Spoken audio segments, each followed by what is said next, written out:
I'm working on this 66 Dodge Coronet. I got the control arms. These have much bigger bushings. They're very high quality. So I'm making up some kind of an adapter.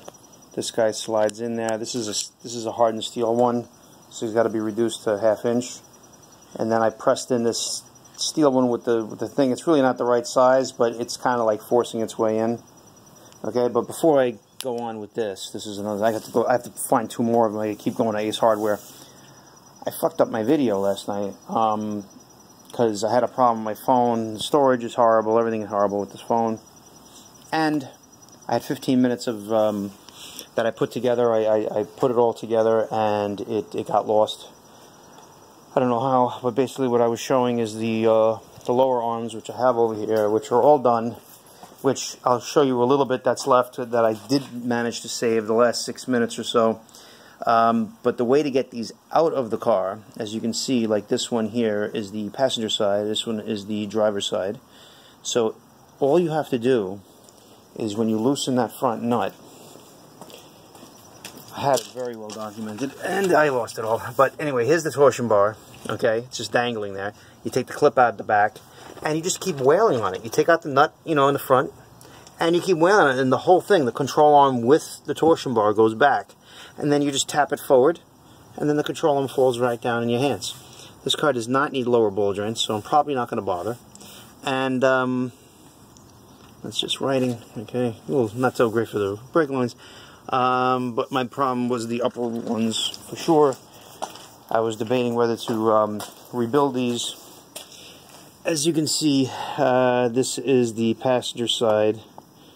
So was it the front one on the passenger side and the rear one on the driver's side had the issue? This is, yeah. So, yeah. Anyway, yeah, I was debating. The ball joints aren't really bad. Bushings are really bad. But he bought these already, like a couple of months ago, and somebody left, you know, a remark saying, "Oh, these are great quality, but the bolts, or the holes for the bolts, are too big. They're 5/8 instead of 1/2 inch." So, like I said, I got this bushing. This is an actual 5/8 to 1/2 inch, where this is not. It's actually like 6.665 or 656 or something like that. It's bigger than 5/8. So I thought, okay, maybe it's just the interference between this, you know, the split bushing. So I forced it in as far as I can go just to make it up, because this is actually only available 1.5 inch, and this is 1.88. So that's what I'm doing with the uppers. But now I'm going to show you the rest of what I have, because I pressed them in. The lower bushings can be a real, you know, headache, and I just want to, you know, add this in. Of course, the lighting is screwed up on this phone too, so I can go back out to the light. Basically, this is what I did with both of them. Once you pry out the old bushing, there was like nothing left of it, but I welded in. It's a shitty weld, but you weld in a washer, and then you can press it out with a 1/2 inch extension, because it fits right through the hole. And when you press it in, you put a 1/2 inch extension in that hole as well, and you go down all the way, and that way you protect the inside, you know. So that's what I was up against. I had 15 minutes of video. I just condensed this all right now, but I had a pretty nice video that I could have showed you, but, you know, maybe I'll do another video with the, you know, a Mopar front end. So with that, I'll get on to the rest of the video, and then that's it. This will be, the end is first. So this is what I'm going to do. Maybe I'll add something else showing how it looks installed, but, you know, it's pretty much straightforward. So I'll leave it with that. Comes out. I put this thing set up. My phone had died again. So now we're going to try it. Like I said, I just tapped it around the outer edge. Pretty sure it should work. Hopefully the phone doesn't stop recording like it has been. Of course, this is wasting a lot of film, or whatever you want to call it, data. Come on. Okay. So I gotta kind of put a little pressure on it. Oh, of course that was going to happen. There goes my foot. Okay. This is probably not going to work. At least not on this take.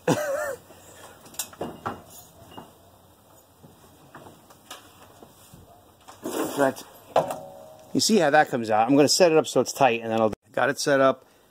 Got it on top. I was trying to put it all the way through, but as long as it goes halfway through, it won't be an issue.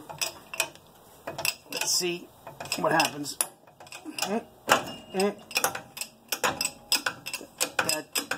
That did not sound like...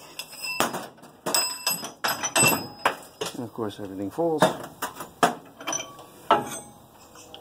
Yeah, I'm gravely mistaken or very bad at welds now, which I think it's the bad at welds thing, so I'm going to try it again after. But I put the washer on the inside. Let's see what happens. My batteries, that's another thing.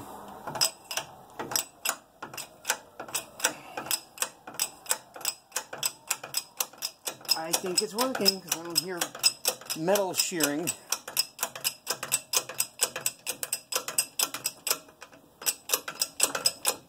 Okay, that goes to the bottom. That went to the bottom.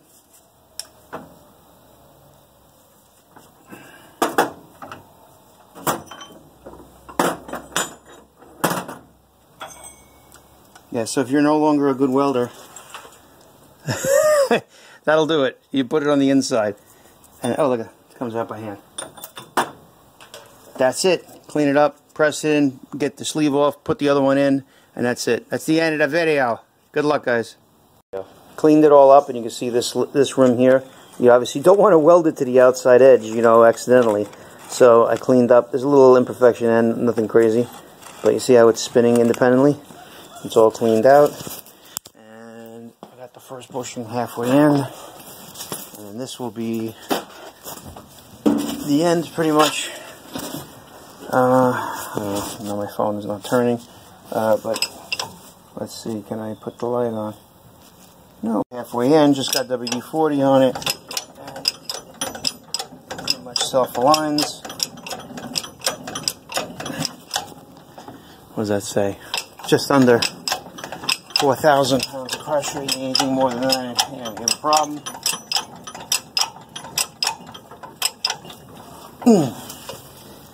And it might have moved on me a little bit more than I wanted to, as far as centering the load. But I don't think that's down all the way.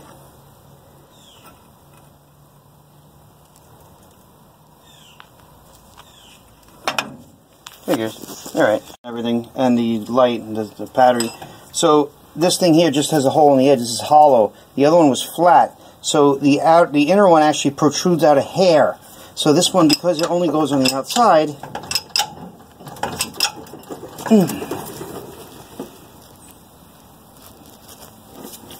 apparently I'm crooked. What's going on here? Maybe it's in, I'm just blind, because that's a very good possibility. So let's take a look.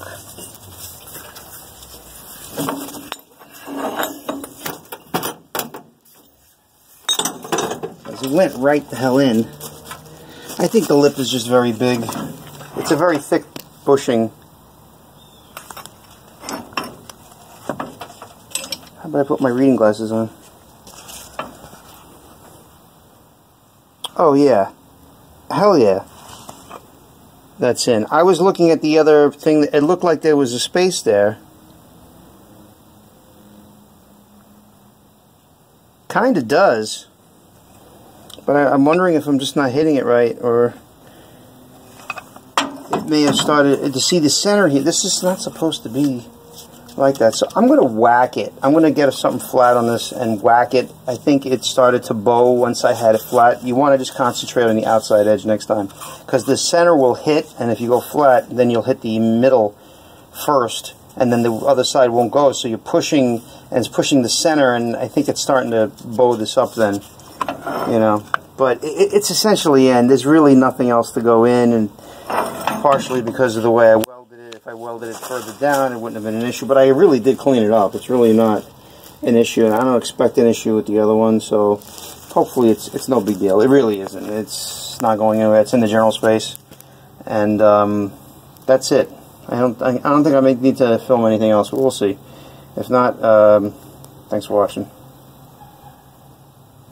Verify here.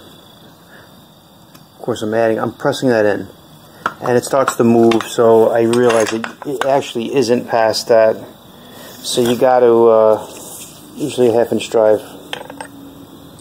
extension that side. It fits perfectly, and then you put that in the press so it has something to press against. And now that's the end. All in.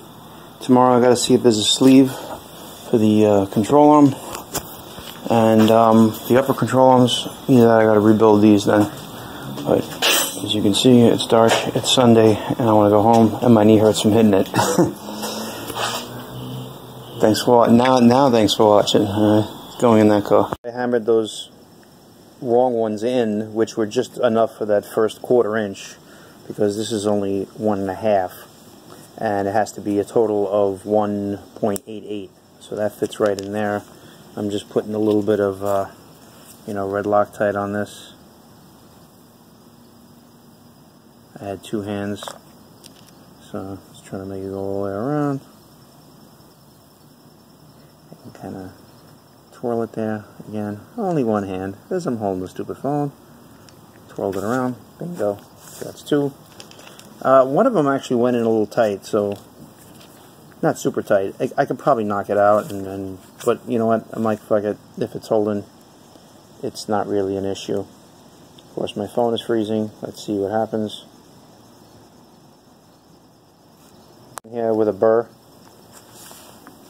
but I've been putting red Loctite. I only have 1 hand available.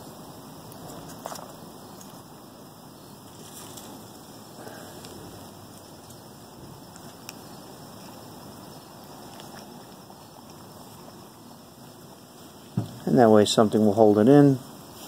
And the other part that's tight, number one, it was cheaper than these things, but it gives us something more solid to hold on to, keep everything together if you ever had to remove it again. But that's basically what I'm doing. That should solve the problem. Bolt fits in there good like it should, and that's it. All the difference. Car really runs nice now. It rides good, but the alignment looks like it's off a little bit, so there's only so much you can do when you do it by hand, by eye I should say. So time to put it into the alignment shop.